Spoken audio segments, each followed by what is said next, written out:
Grammar section में आपका स्वागत है।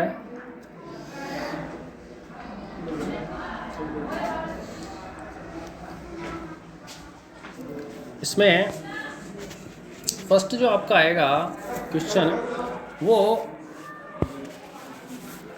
रिलेटिव प्रोनाउन से रिलेट करेगा और उसको आपको ब्रैकेट के अंदर एक वर्ड दिया जाएगा जो कि मोस्टली WH वर्ड से रिलेट करेगा, तो उसकी सहायता से आपको सेंटेंस को कनेक्ट करना है। ठीक है, तो अच्छी बात यह है कि इसका आधा काम आपने पहले से किया हुआ है।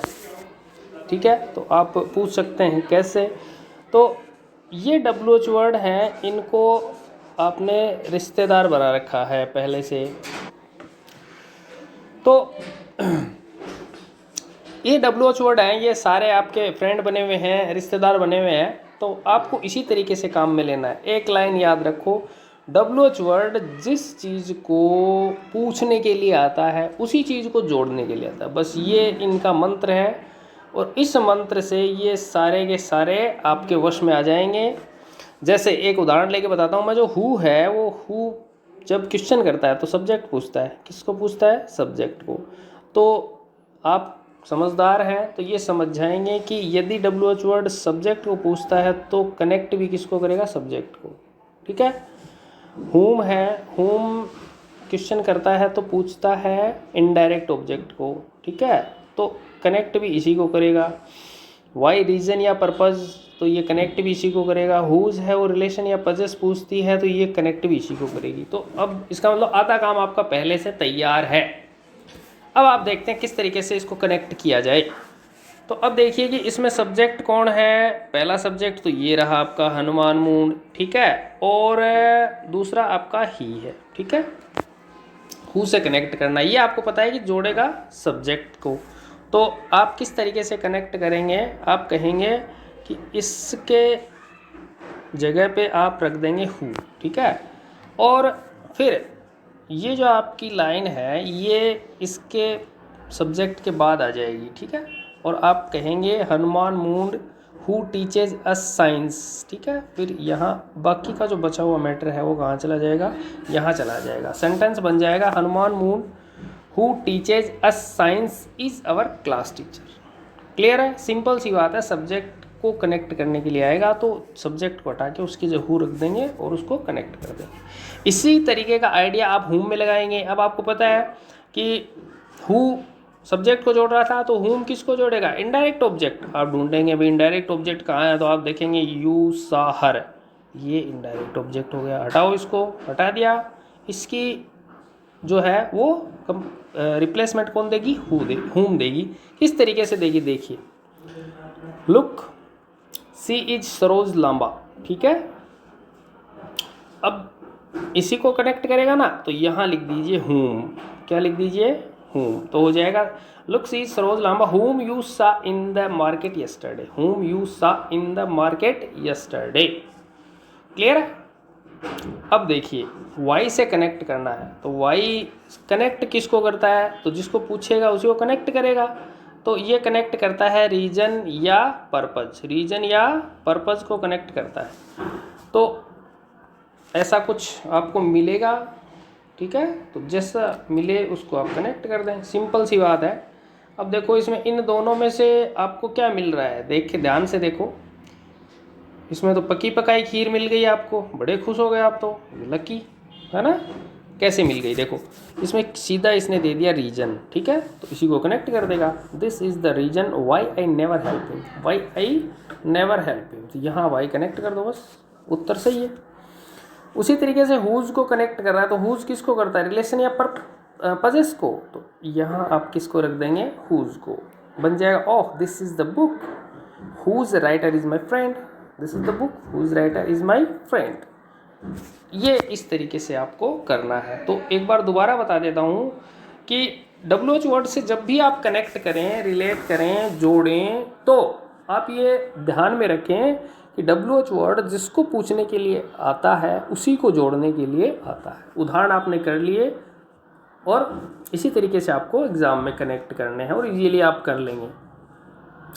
अगला है आपको कंजक्शन की सहायता से ये सेंटेंस में आपको जो फिल इन द ब्लैंक्स देनी है, ठीक।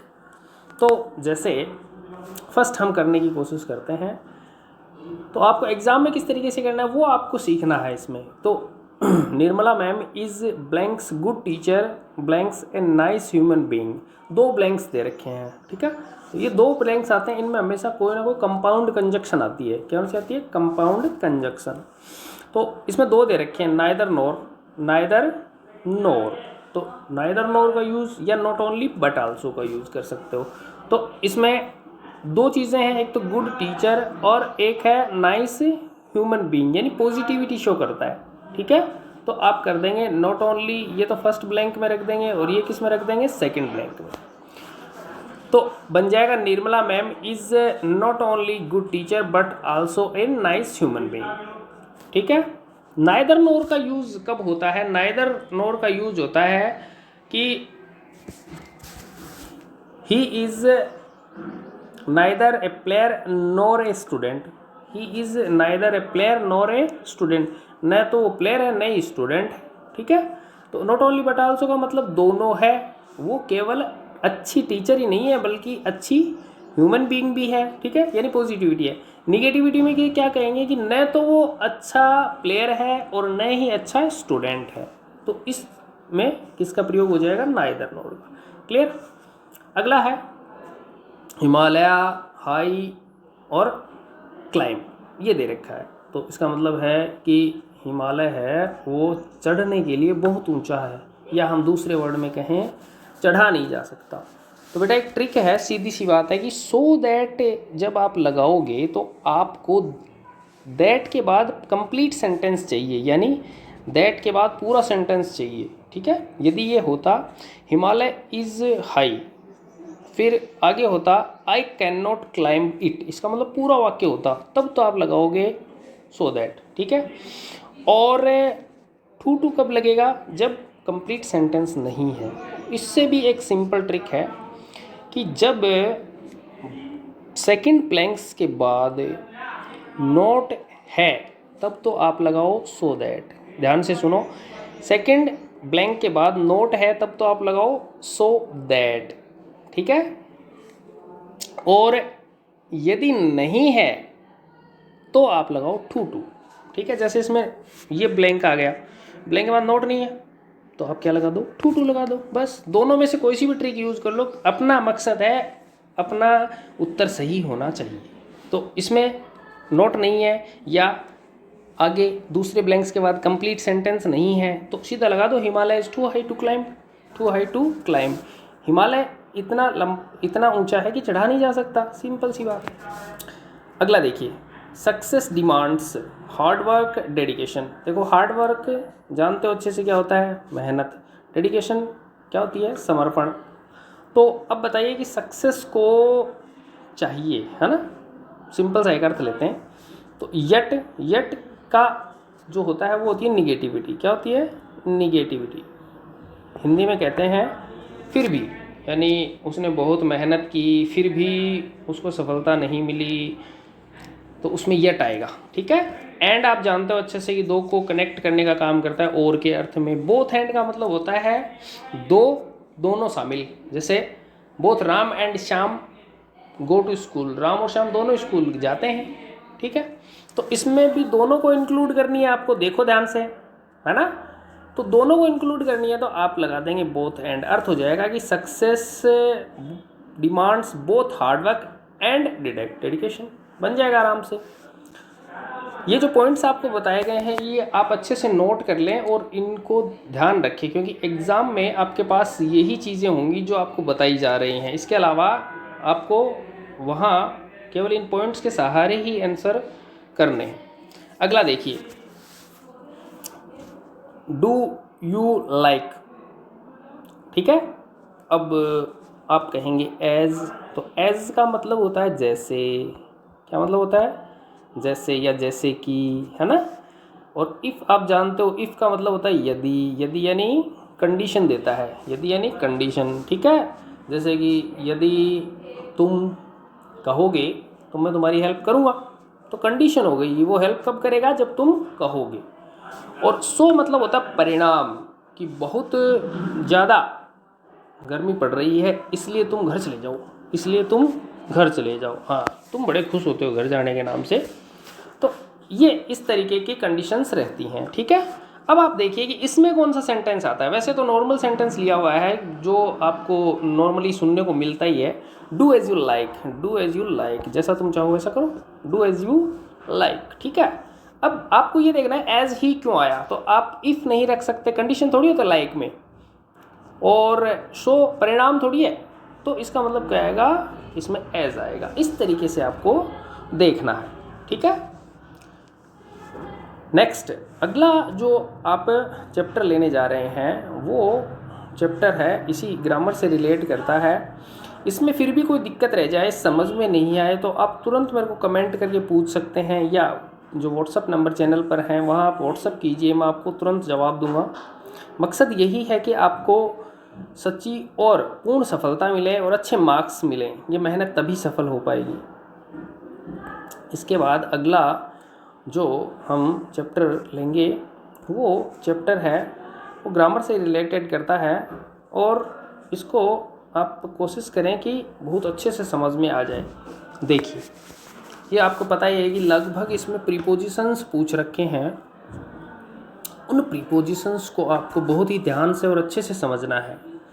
तो फर्स्ट हम लेते हैं, ये जो एग्जाम्पल्स बनाई गई हैं, ये एग्जाम्पल्स का मकसद है वो केवल आपको समझाना है। इस तरीके से एग्जाम्पल चूज की गई है कि आपको ये चीज़ें हैं वो समझ में आ जाएं, और कम से कम एग्ज़ाम में आप अच्छे से इनको हैंडल कर पाओ।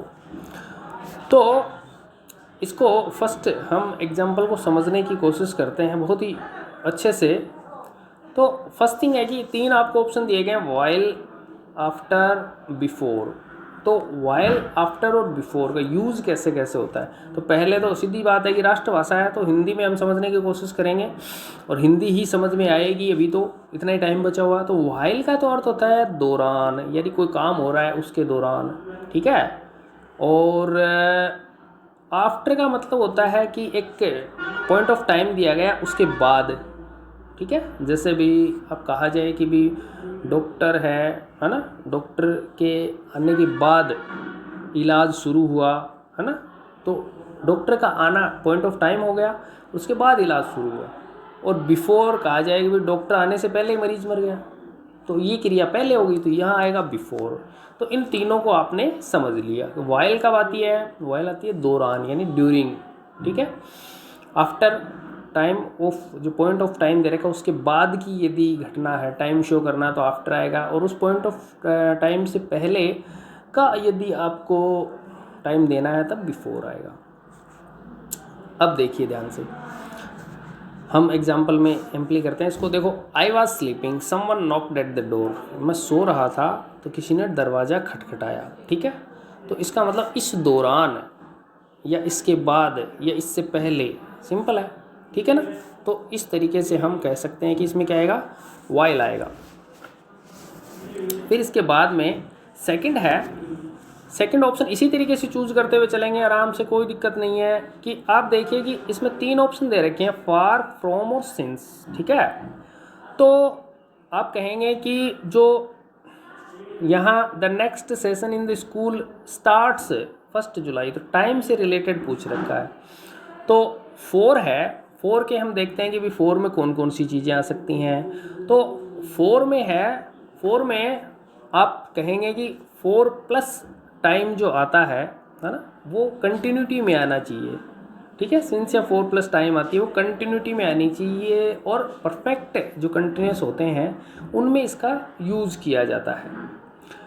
और जो फ्रॉम है, फ्रॉम और सिंस का जो यूज़ किया जाता है वो किया जाता है कि ये कोई प्लेस है, इस प्लेस को आप यूज़ करते हैं। तो स्टार्टिंग जो पॉइंट होती है यहाँ हमेशा फ्रॉम आएगी, क्या आएगी, फ्रॉम। और इसी तरीके से आप कहें कि जो एंडिंग है वहाँ पे टू आएगा, ठीक है।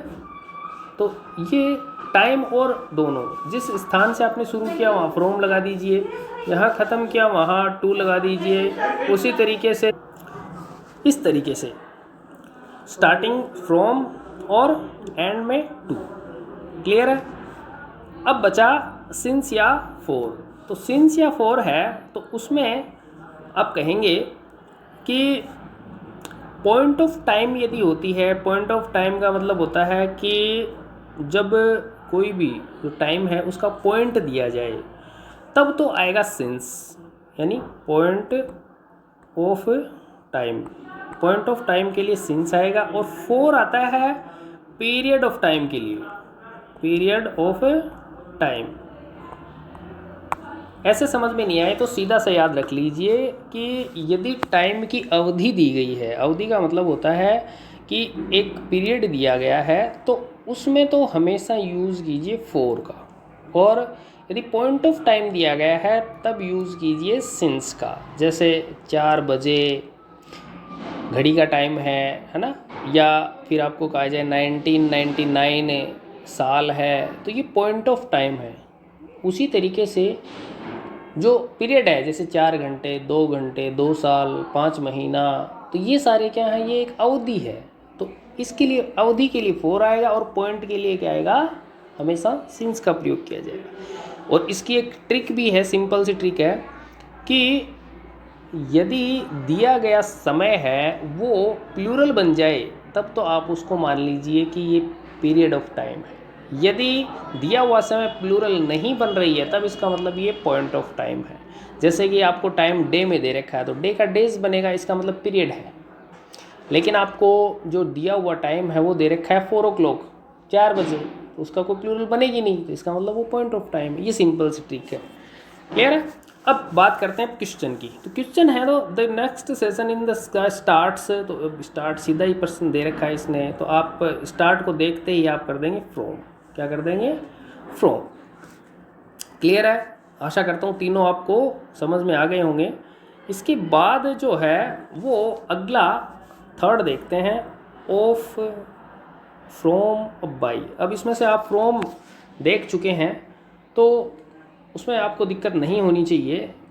तो इसके बाद बचा ऑफ एंड बाई। ऑफ का जो मैटर है वो समझने की आप ट्राई कीजिए कि ऑफ है वो यूज़ होती है, फर्स्ट है कि जो रिलेशन दिखाया जाता है, रिलेशन या पजेस, रिलेशन या पजेस, उसके लिए इसका प्रयोग किया जाता है। जैसे किसका भाई है ना, या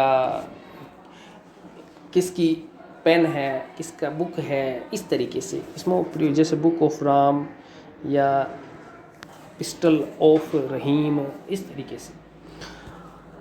फिर दूसरा जो ऑफ का प्रयोग होता है वो होता है कि जब किसी चीज़ का निर्माण किया जाता है, ध्यान से सुनिएगा, किसी चीज़ का निर्माण किया जाता है तो यदि जिस चीज़ से उसका निर्माण हुआ है वो चीज़ अभी आपके सामने दिख रही है तब आप उसमें लगाएंगे ऑफ। क्या लगाएंगे? ऑफ। जैसा उदाहरण में समझ लीजिए कि आपने बनाई रिंग, रिंग तो जानते हो ना, अंगूठी, अंगूठी बनाई किससे बनाई? गोल्ड से।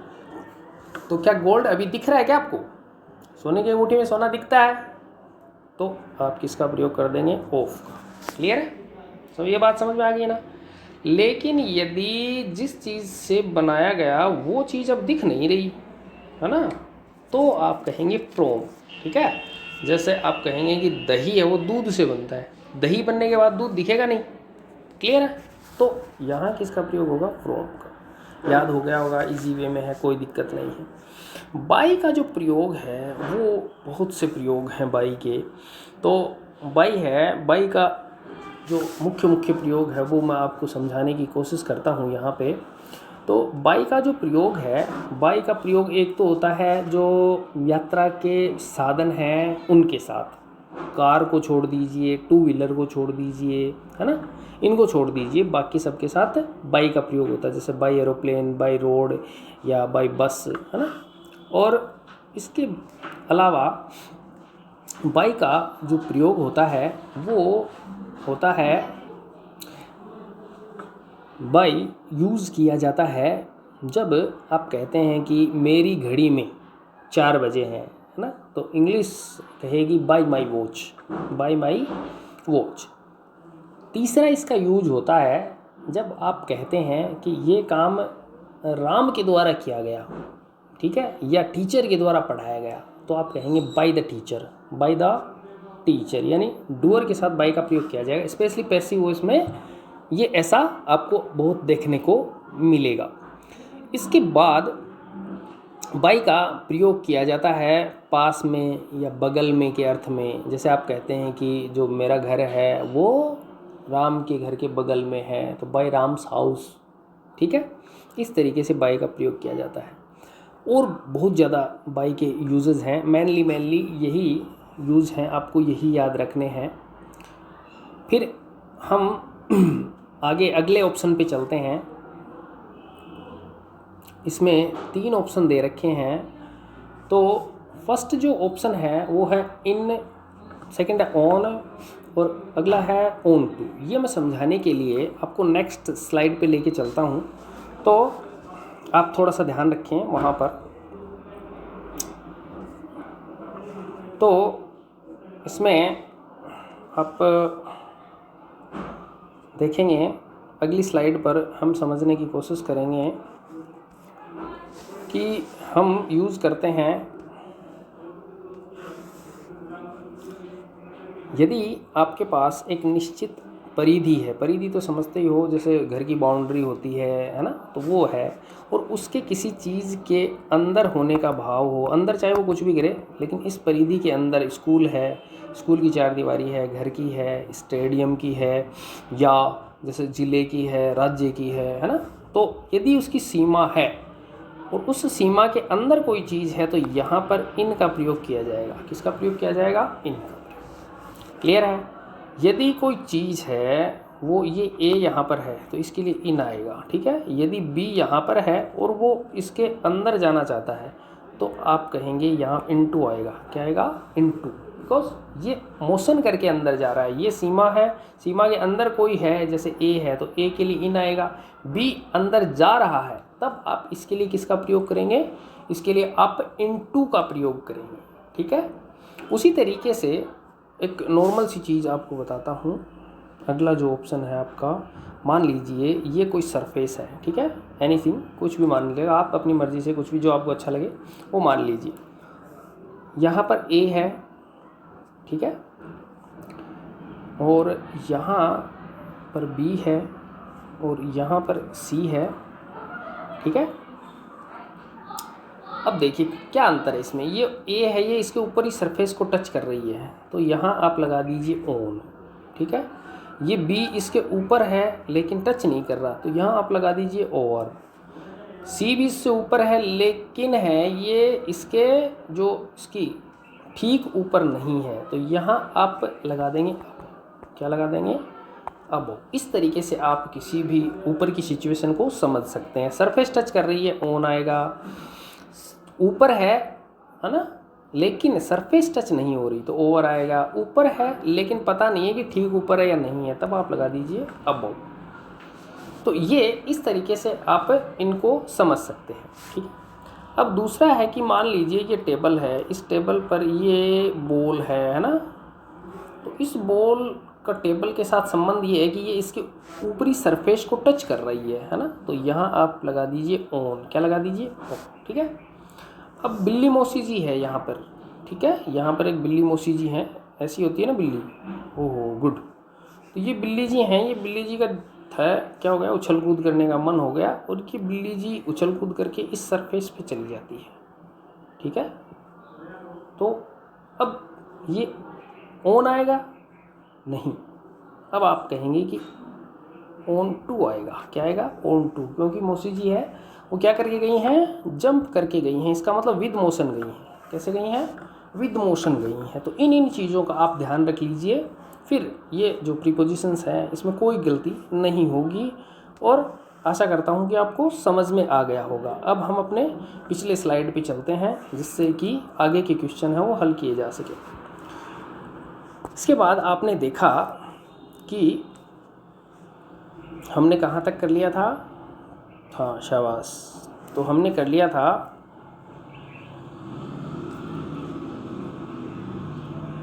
आपने देखा था कि हम प्लीज़ टेक ए ग्लांस इसमें थे।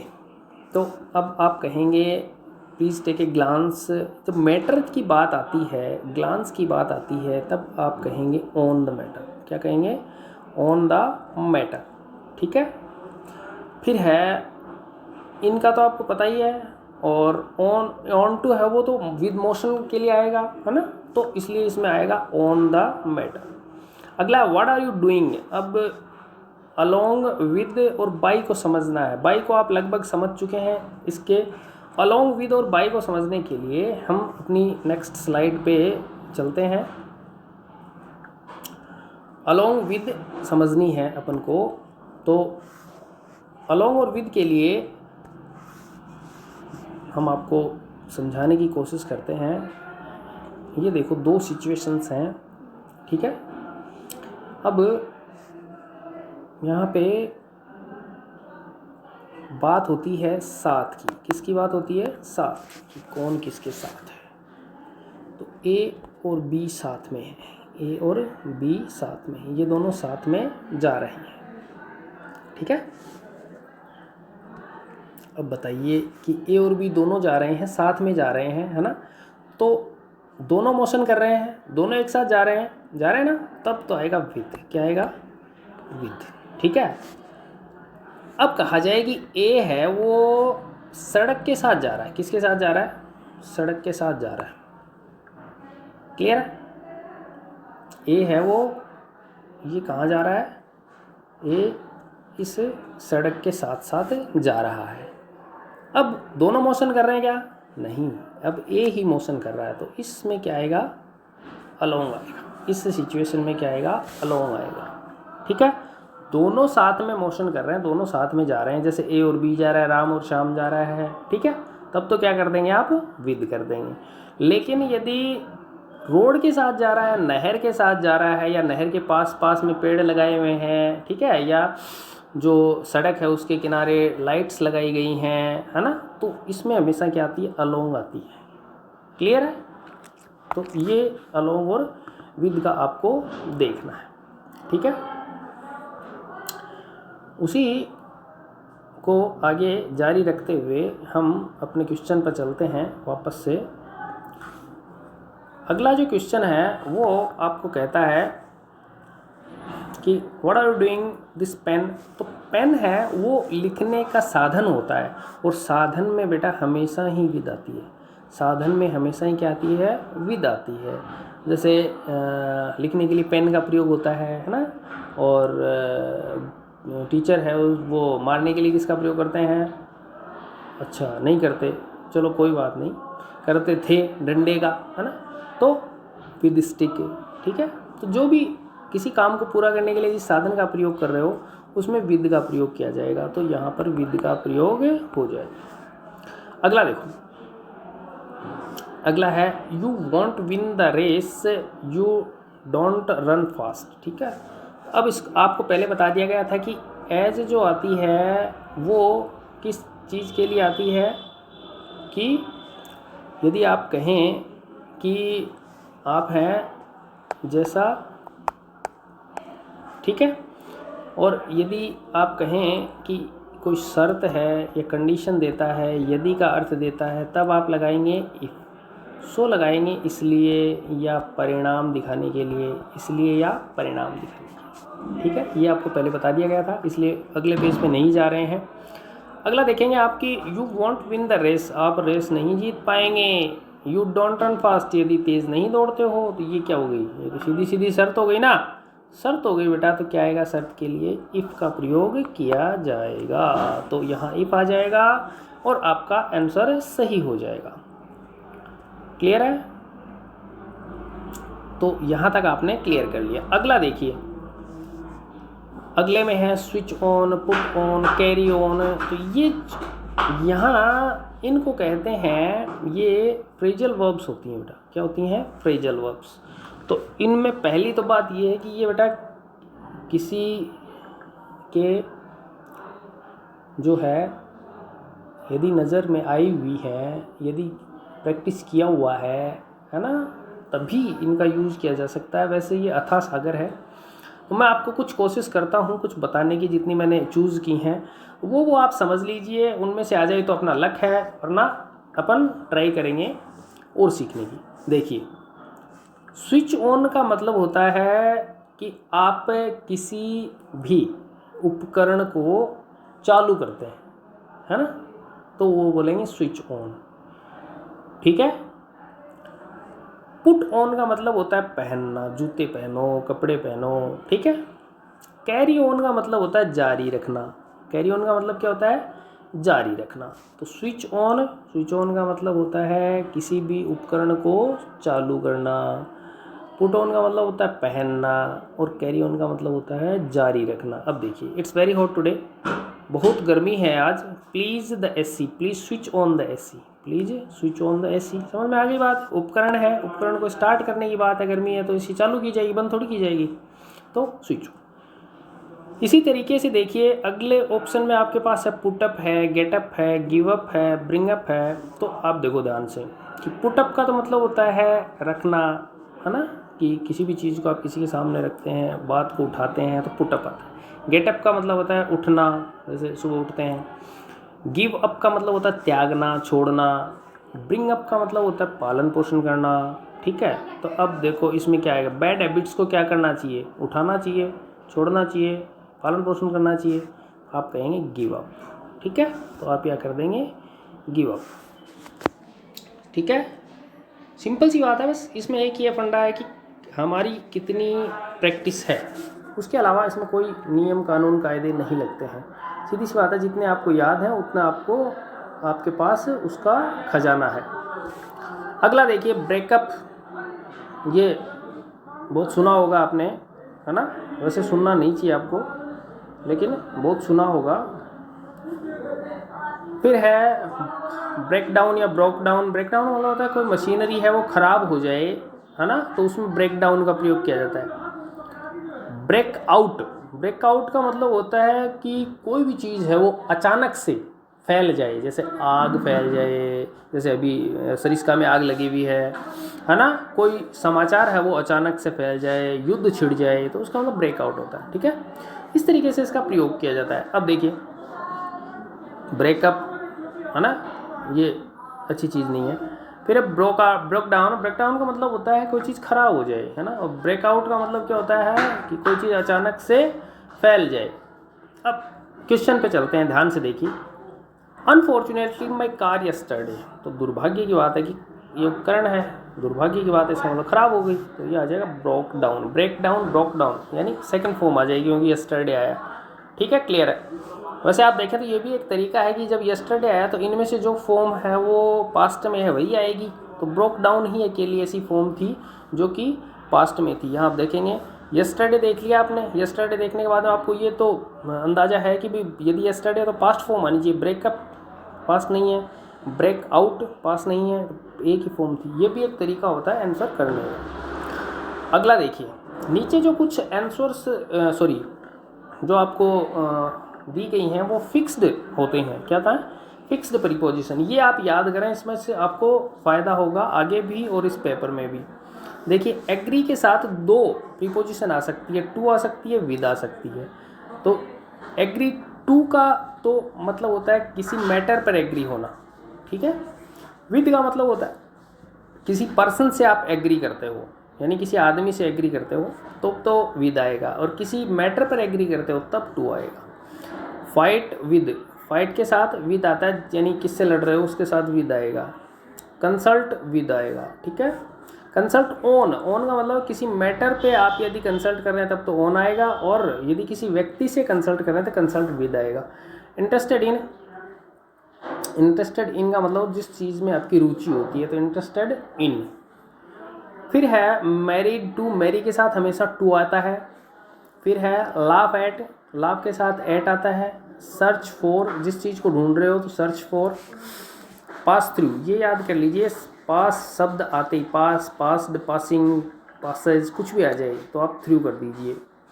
फिर है डिपेंड ऑन। ट्रांसलेट, ये आपने अच्छे से देखा होगा, ट्रांसलेट इनटू आता है, चेंज इनटू आता है।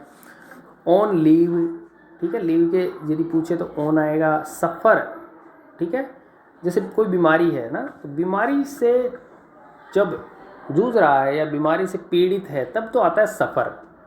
और यदि उसी बीमारी से है वो स्वाहा हो गया यानी चला गया, तब आएगा डाइड ऑफ। क्या आएगा? डाइड ऑफ, ठीक है। बीमारी है, उससे प्रॉब्लम है, तो सफ़र के साथ तो फ्रॉम आएगा, लेकिन यदि उसी बीमारी से वो व्यक्ति है वो मर चुका है तब क्या आएगा? ऑफ आएगा।